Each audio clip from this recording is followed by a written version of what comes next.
It's not derived from a threat analysis. More is always better. And of course, the Trump administration is asking for $1.5 trillion and probably $200 billion for this war as a supplemental.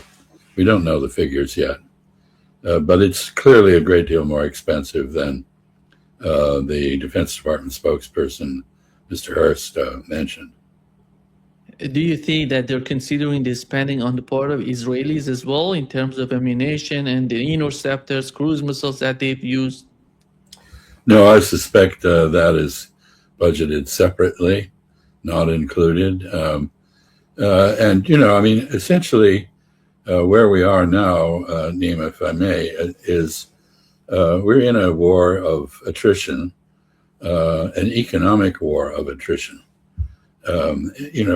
Basically, it's as though the United States and Iran were two wrestlers, each one trying to strangle the other. We have our hands around the throat of the other party. We don't know who is going to go lose consciousness first. Somebody's going to drop out because they can't take it anymore. And there are lots of factors here. The Trump administration clearly calculates that, I think, on the basis, I believe, of wrong understanding of the petroleum industry, they calculate that Iran, in 3 weeks or 2 months, depending on which expert you talk to, will begin to lose pressure in. It will run out of storage space for its current level of production of oil. And the reservoir pressures will begin to drop. And if they drop far enough, it's then very hard to restart the oil wells. I think that's a misunderstanding. First of all, of course, it is a geological reality that if the pressure drops in an oil reservoir underground, it is more difficult to recover oil in the future. It's not impossible. But I don't think this takes into account either the geology in Iran or the ability of the Iranian oil company to reduce production without destroying the reservoirs. In other words, they can produce less oil, but still produce oil, and they can probably find storage for it somewhere. We know that there is an effort being made now to use the rail connection to China to move oil out of Iran. Iran can also presumably draw on the Russians through the Caspian Sea connection. So I think that this estimate on the part of the administration is essentially unrealistic. On the other side, Iran calculates that the price of oil and gas internationally is going to go up very high. It's already close to $130 a barrel for oil. I don't know what the price is today, but I think we're easily going to $150 per barrel, maybe $200. At $150 per barrel, the price of gasoline in the United States would be $4.50 to $5 a gallon. 1 gallon having roughly 4 liters. So you could figure that would be $1 a liter or more if you were in Brazil. So if it goes to $6, if it goes to $200 a barrel, then we're talking oil at the pump of $6.50. Much higher in a place like California, where there are heavy taxes on fuel. California is already at $6 a gallon at the pump. And the reactions from American consumers will be increasingly strong against the war. In fact, the latest polls show that this war is now less popular than the Vietnam War, when the Vietnam War was at its most unpopular. So the Iranian calculation is that the United States is politically will prove unable to sustain this counter blockade. I think Iran also is looking very closely, as others are, at the situation on the U.S. Navy vessels that are conducting the American blockade. And that is not good. Apparently, the logistical support for them is inadequate.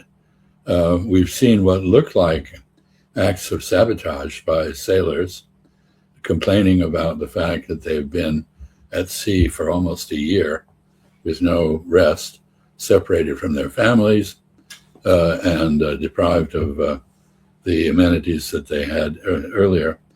But the other point here, I think, on the Iranian calculation is that, in effect, by blockading the Strait of Hormuz, to the extent that blockade is effective, and it doesn't appear to be all that effective, the United States is basically blockading the world's oil supply, and it is hurting every country in the world by doing this. And therefore, the international opposition to what the United States is doing can only grow. And the knock-on effects of the reduction in oil supply extend. I mean, there have been various things already mentioned. The blockade of the Gulf has curtailed fertilizer supplies globally. Aluminum, which is produced using gas in the Gulf, now can't get out. Sulfur, which is essential for all sorts of things. Helium, which is important to the microchip industry, and so on. But in addition, oil and gas are part of the cost structure of virtually everything. Plastics. The price of plastics is going to go up. Transportation. Trucks driving items to the supermarket is going to be more expensive. The items in the supermarket are going to be more expensive because there will be crop failures and reduced yields agriculturally. Diesel, which powers the tractors and harvesters in large farms everywhere in the United States and Brazil, in Russia and Ukraine, and all this is going up and in cost. So we're talking about significant inflation and a probable global recession. So all of this basically caused by a war that was unprovoked by Israel, a war by Israel and the United States on Iran. Of course, Israel would like to continue this war. The United States, I don't think, has much stomach for doing so. And Donald Trump, he's officially made a judgment that the best way to get out of this war is to conduct this blockade and break the Iranian economy, and thereby break the will of Iran. I don't think that's going to work, but anyway, that's his judgment. In the meantime, he's also asked the military to devise various plans for sharp strikes on Iran that might influence Iranian decision makers. Here, the record again is we've done all that. It has not really brought Iran to any favorable conclusion. So it's very unlikely that it would work if done again. And this time, we hear on the Iranian side, Iran is fully prepared to retaliate massively to any resumption of attacks on it. And it will also, to the extent it is able, within a 300-kilometer, 200-mile radius, do what it can to sink the ships that are conducting the counter-blockade. So we're in this moment, as I said, in which each side has its hands around the neck of the other, and each side is betting that it can strangle the other before it gets strangled itself. In this equation, I think Iran has the advantage, not simply because of the factors I mentioned, but because Iran seems to be prepared to take more punishment than the United States is prepared to take.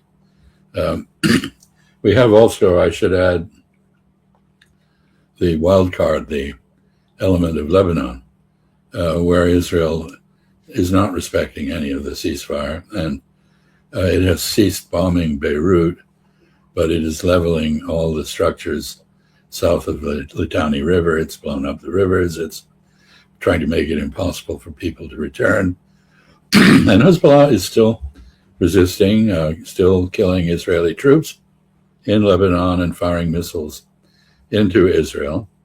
And the Israelis clearly are chafing under the requirement to pay attention to Donald Trump's ceasefire announcement, which they don't accept, but which they have to defer to some extent if they're not to be totally alienated from the Trump administration.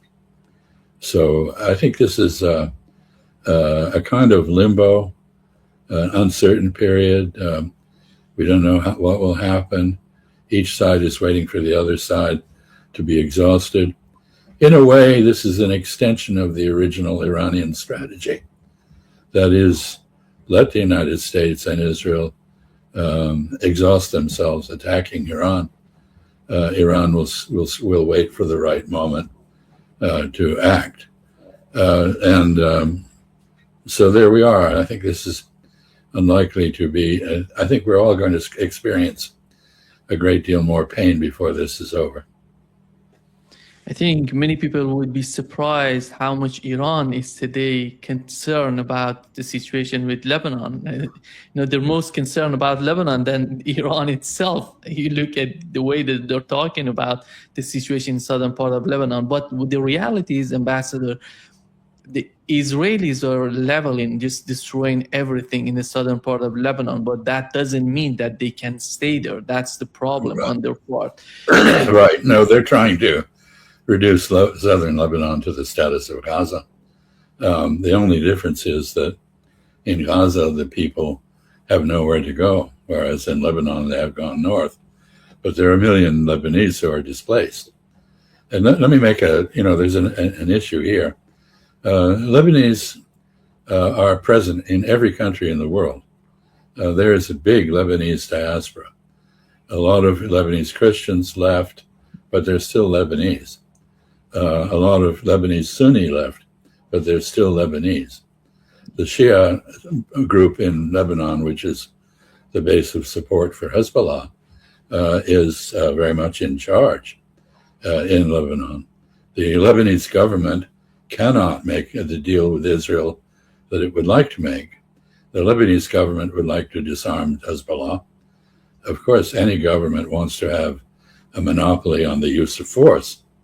And the Lebanese government does not enjoy that monopoly. In fact, the only effective fighting force or resistance to Israel is Hezbollah. But the Lebanese government wants to work with Israel and the United States, which is backing Israel, to get rid of Hezbollah. But I don't think that's politically realistic. And it hasn't happened, and I don't think it will happen. And the other point is, yesterday we learned that Israelis are withdrawing various brigades from the southern part of Lebanon because FPV drones are making a lot of problems for Israelis. This is the reality of, we haven't seen that in Gaza because Hamas is not that much, advanced when it comes to the weapons they possess. But Hezbollah is different from Hamas. And this is the reality. It's different in many ways. Hamas is an outgrowth of the Muslim Brotherhood, which is a democratic Islamist movement. They believe in elections. They believe in the power of the people at the ballot box. They believe in the alternation in and out of power of political movements and parties. They were in power in Egypt for a short time. They proved to be very incompetent as governors of Egypt. But anyway, this is a pan-Islamic movement. It's present everywhere in the 57 predominantly Muslim countries in the world. It is very influential in Turkey, which is a big factor in the region now. So that is Hamas came to power in Palestine through an election. It was elected as the government. There was a coup d'etat mounted against it in Gaza in particular by Israel and the United States, the CIA, but it never was dislodged from power. And while I think many people in Gaza, no doubt, regret the fact that Hezbollah's retaliation against Israel on October 7, 2023, led to the genocide and the tremendous suffering that they've undergone, Hamas still is the effective authority in the Palestinian part of Gaza. Israel has, of course, taken 60% of Gaza behind its so-called yellow line. Anyway, that's Hamas. Hamas is an authentic, democratic, nationalist movement, and it was a political movement before it became a militia. If you look at Hezbollah, that's different. Hezbollah was a militia fighting Israeli occupation of Lebanon from 1982 on, before it became the effective political movement that it became. And it became that political movement, which I think is essentially fascist. I'm not using the term as an insult. I'm just saying this is a state within the state.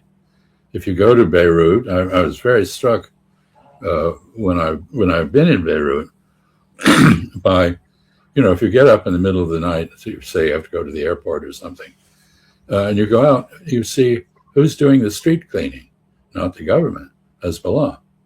It is a popular movement with its own militia, a state within a state, and it doesn't really believe in elections.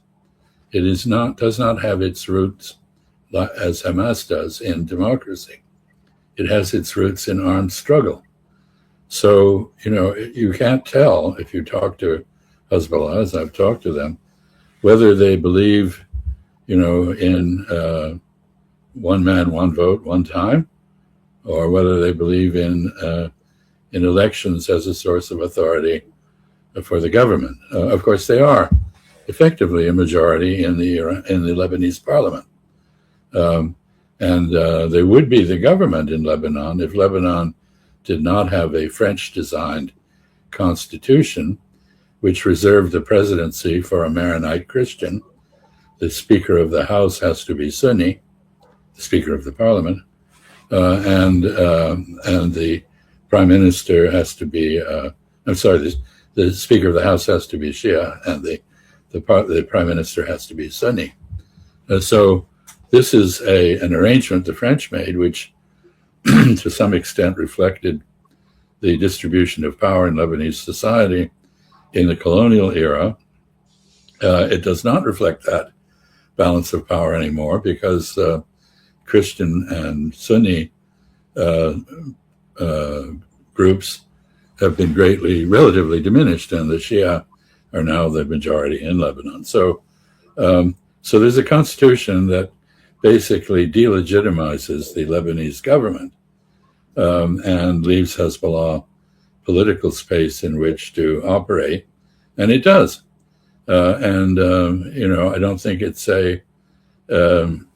is battle hardened because it participated in the defense of the Assad government in Syria against the international effort to depose that government, which ultimately succeeded. So they're very different, Hamas and Hezbollah. And the only thing they have in common is that they are elements of resistance to Israeli domination and expansion. And they are fiercely committed to their cause, their separate causes. They have some common interests. They're prepared to cooperate, but they will not break and run. They cannot be easily subdued because they are both authentic expressions of popular nationalism. So I think they're very different.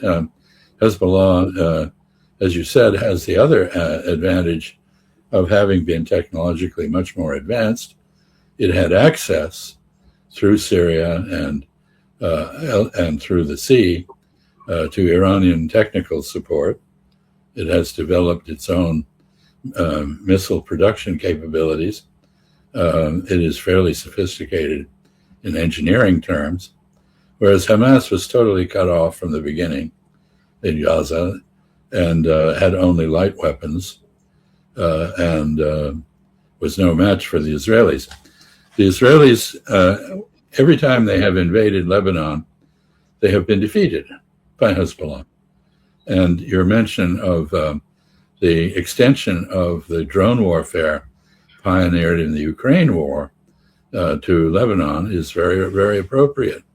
Neither the Israelis nor the United States army, military, are configured to deal with drone warfare at the level that it has developed. Iran has shown that in terms of its skillful use of drones, not only to take out radars and other targets, but to take out the defenses against missiles that are accompanying the drone attack. Israel and the United States are both configured for short, decisive wars, not wars of attrition. Whereas Iran, Hezbollah, and Hamas are all configured for attrition, a war of attrition. Now we have an economic war of attrition going on, and we will see whether the same factors operate. I suspect they will. I don't think Israel and the United States will prove to have the stamina that our opponents do. Israel Katz, the defense minister of Israel, said they're ready to get back to the war, as you know, because they feel that the negotiation, the talks would fail, and then Israel can attack Iran again. You don't see that sort of concern in Iranian media, in Iranian, leadership. They're basically talking about the war between Iran and the United States. They don't care about Israel because they see Israel cannot go against Iran without the United States. And how do you see the situation in Israel? We have two parties right now fighting each other, Benjamin Netanyahu and on one side, and Yair Lapid together with Naftali Bennett. They're joining to go against Benjamin Netanyahu.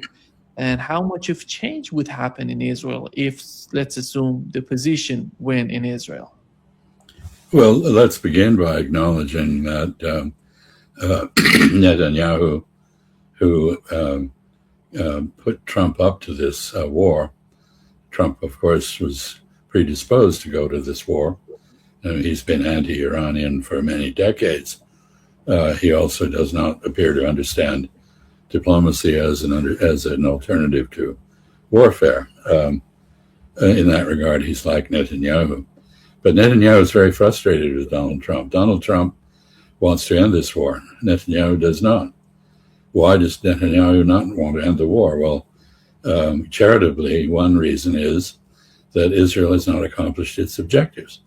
It has not achieved regime change or state collapse in Iran.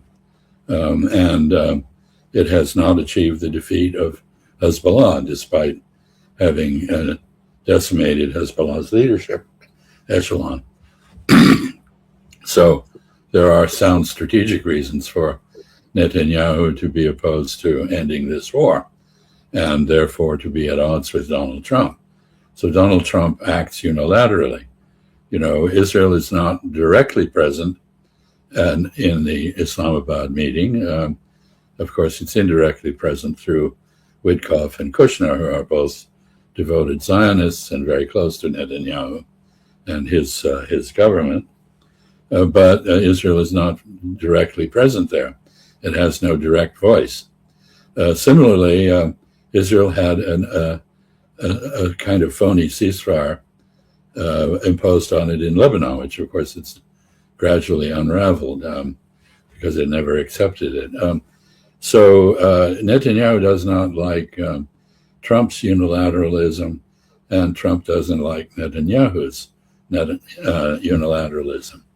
That said, Israeli politics are always very personalized and very chaotic, and always a great battle. And very few people in Israel like Netanyahu. He is his final motivation for continuing this war is that as a wartime leader, he can continue in office and stay out of jail, where he otherwise will end up due to crimes of corruption. So I think we have the odd situation. The Israeli public appears to support the war still, so that you get the opponents of Netanyahu, Naftali Bennett and Lapid, posturing for that reason, supporting the war, but against Netanyahu. Netanyahu doesn't want to give up on the war because if he does, he's in trouble. And the Israeli public doesn't like Netanyahu, but they can't change wartime leaders in the middle of the war, apparently. So this is a very awkward situation, and I don't know how it's going to turn out. There are elections coming up, I believe, in October in Israel, and that may clarify things, although Israeli elections have a way of not clarifying anything, just complicating it. So we'll see. This war may go on until October. Yeah. The new poll in Israel shows that 80% of the Israeli people are supporting getting back to war. And this is, looking at Israel today, do they really understand as a society their limitations? Because right now, with the case of the air defense system, everybody knows what has happened so far with the war against Iran. The radars, the interceptors, the shortage, as it was reported on CNN, on multiple outlets in the United States. And you see Israelis willing to go again to war, even not with Hezbollah and in Gaza, in Palestine, but against Iran as well. And where is the society? Because it seems that the society is so much disconnected from the reality of what's going on. I don't know the level of information that they're giving to their society, to the Israeli people. I don't think there is much information. The military censorship is very effective. Therefore, people may know something about whatever happened locally, but they don't have the whole picture in Israel. Israel is a society that venerates its military. It's very militarized. And while the military itself is in great trouble, as the chief of staff has pointed out, it's fatigued, it's overstretched. It relies on reservists who are increasingly reluctant to report for duty. Still, Israel has a kind of hubris. It has a habit of, quote, winning wars, unquote. Even when it doesn't win wars, it proclaims success, rather like Donald Trump. So we see, retreats from Lebanon are covered by statements about how much was accomplished and so forth and so on. So it's very unrealistic. And I think the other factor is Israel is internationally isolated, and it is now a pariah. And you would think, Israel says that it is the Jewish state and that it represents all Jews everywhere.